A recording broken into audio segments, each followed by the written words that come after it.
আমাদের তো আজকে আমি প্রায় 6 বছর ধরে করতেছি, আমার খুব একটা আনন্দ। তখন রাত 3:30টা। নগরীর চাঁদগাঁও থানাধীন গোলাম আলী নাজির পাড়াস্থ আল হুমায়রা মহিলা মাদ্রাসা ভবনের নিচতলায় রোজাদার মেহমানদের জন্য চেয়ার টেবিলে সাদা ঝকঝকে দস্তরখানা, তার উপর সাজিয়ে রাখা হয়েছে সেহরির অনুষঙ্গ। পাশের মসজিদে চলছে তাহাজ্জুদ নামাজ। জামাতে এই বিশেষ সালাত আদায় করছেন আলহাজ শামসুল হক ফাউন্ডেশনের সেহরি আয়োজনে খেতে আসা রোজাদাররা। তাদের আপ্যায়ন করতে অধীর আগ্রহে অপেক্ষা করছে সংস্থাটির স্বেচ্ছাসেবক দল। যে আমি প্রথম রমজান থেকে এখানে সেহরি থেকে শুরু করে তারপর ইফতার পর্যন্ত যেই স্বেচ্ছাসেবক হিসেবে আছি, মেহমানদারি করি। রোজাদারগণকে আমি সেহরি করাই, আবার ইফতার করানোর পর যে তৃপ্তিটা পাই এটা বলা বাহুল্য। এদিকে দীর্ঘ 6 বছর ধরে সংস্থাটির নিয়োজিত বাবুর্চি জানালেন তার ভালো লাগার কথা। প্রতিদিন আমি এখানে 160-150 এরকম করি। আপনার আমাদের তাহাবের সময় 200 প্লাস হয়। আমাদের তো আজকে আমি প্রায় 6 বছর ধরে করতেছি, আমার খুব একটা আনন্দ। শিক্ষার্থী, ব্যাচেলর, বাসা বাড়ি, দারোয়ান, নির্ময়ে রোজাদার মেহমানদের জন্য এই যেন ব্যতিক্রমী উদ্যোগ আলহাজ শামসুল হক ফাউন্ডেশনের। এভাবেই চলছে প্রথম রমজান থেকে, চলবে মাসব্যাপী এই সেহরির আয়োজন। কোনো বৈষম্য নেই, নানান শ্রেণী পেশার মানুষ রোজার নিয়তে এক কাতারে বসেই খান সকলে।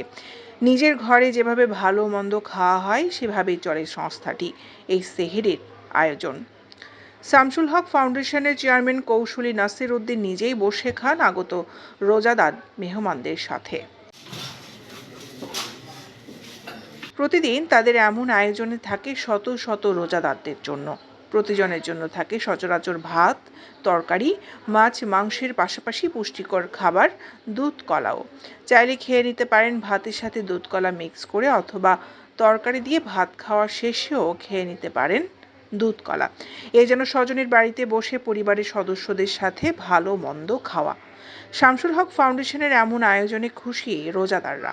থেকে এই পর্যন্ত খুব সুন্দরভাবে আমাদেরকে অ্যারেঞ্জমেন্ট করতেছে এরা।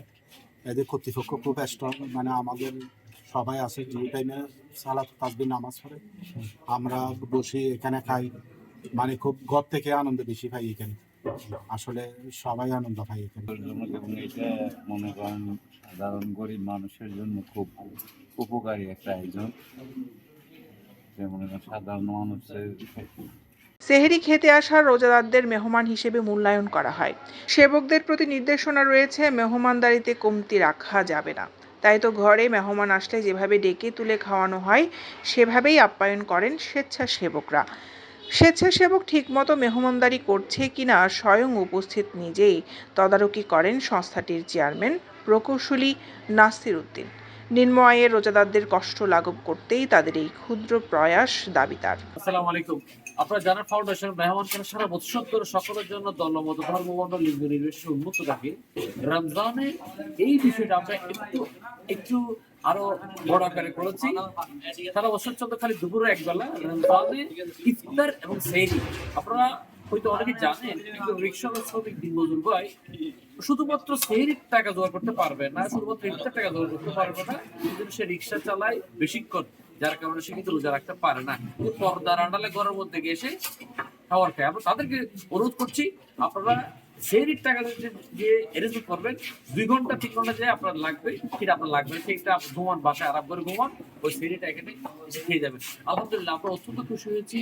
আশপাশ থেকে প্রচুর মানুষ, শুধুমাত্র দিনমজুর শ্রমিক আছে সেরকম নয়, অনেক ভাই যারা শিক্ষিত, ভাই যারা এলাকাতে লজিং থাকেন বা ইউনিভার্সিটি পড়ালেখা করছেন, মেসে থাকেন, যাদের এই মুহূর্তে রমজানের খাওয়া দাওয়া অ্যারেঞ্জমেন্ট করা একটা বেশ অসুবিধার বিষয় ছিল, ওনারা সবাই নিঃসংকোচ এখানে আসেন। আমরা সবাইকে সাদরে মেহমান হিসেবে এখানে অ্যাকসেপ্ট করে গ্রহণ করি, এবং আমরা মনে করছি এই রমজানের এই উন্মুক্ত মেহমান কেনাটা বাংলাদেশের প্রত্যন্ত যদি আরো অনেক জায়গায় আমরা বাস্তবায়ন করতে পারি, বা ওই এলাকার সংশ্লিষ্ট ব্যক্তিও যদি এগিয়ে আসেন, অনেক মানুষ কিন্তু উপকৃত হবেন।